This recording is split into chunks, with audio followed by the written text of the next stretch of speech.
दंडवत प्रणाम। आज आपण आलेलो आहोत नाशिक येथील श्री क्षेत्र गंगापूर अर्थात गोवर्धन येथे।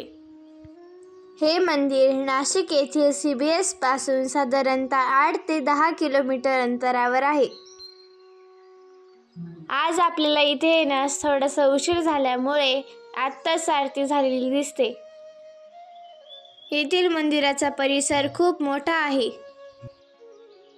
बाहेरून आलेल्या भक्तांकरिता या मंदिराच्या समितीने हातपाय धुण्यासाठी गेट शेजारीच पाण्याची व्यवस्था केली आहे। येथील मंदिराच्या ट्रस्टने भक्तांसाठी भक्त निवास बांधलेला आहे। हे स्थान गोवर्धन गावाच्या उत्तर विभागात आहे। हे स्थान गोदावरी नदीच्या दक्षिण तीरावर उत्तराभिमुख आहे। येथील वातावरण अतिशय प्रसन्न करणारे आहे। सर्वज्ञ श्री चक्रधर प्रभू आपल्या पदपरिभ्रमणाच्या पूर्वार्ध काळात नाशिकहून गोवर्धनला आले। त्यांचे या ठिकाणी एक रात्र वास्तव्य होते। दंडवत प्रणाम। आणि हे आहे मंदिराचे मुख्य स्थान। दंडवत।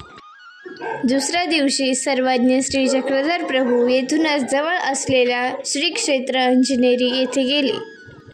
मंदिर समितीने मंदिर अतिशय आकर्षक बनवलेले आहे। या मंदिराच्या समितीने विविध प्रकारच्या काचेने इथे नक्षी काम केलेले आहे।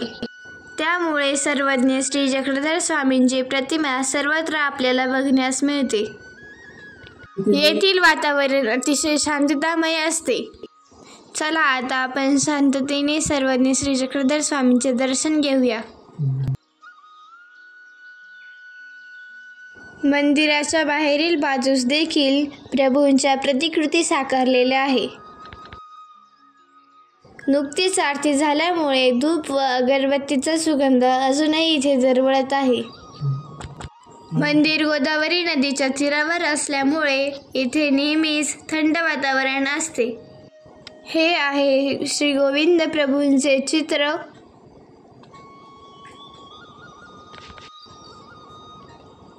आणि त्याच्या बाजूलाच श्री गोपाल कृष्ण महाराजांचेही चित्र आहे। आणि आता आपली प्रदक्षिणा घालून होणार आहे।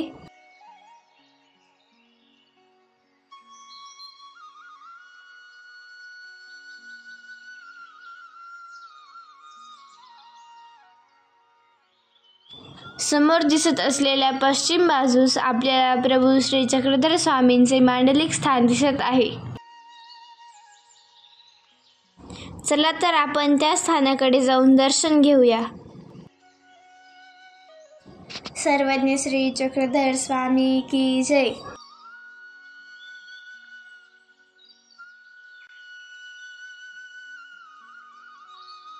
यापुढे आपण जाणार आहोत याच्या शेजारीच भक्त निवास बघण्यासाठी। मंदिराच्या समितीने पुरुष व महिला भक्तांसाठी राहण्यासाठी इथे वेगवेगळ्या खोल्यांची सोय केली आहे। तसेच सुरक्षेसाठी मंदिराच्या चारही बाजूने CCTV कॅमेरे बसवलेले आहेत। आणि अशाच नवनवीन व्हिडिओसाठी व्हिडिओला लाईक, शेअर आणि चॅनलला सबस्क्राईब करायला विसरू नका। अशाच प्रकारे आपण प्रभू श्री चक्रधर स्वामींचे इतर स्थानांचीही माहिती घेणार आहोत आणि तिथे भेट देणार आहोत। दंडवत प्रणाम।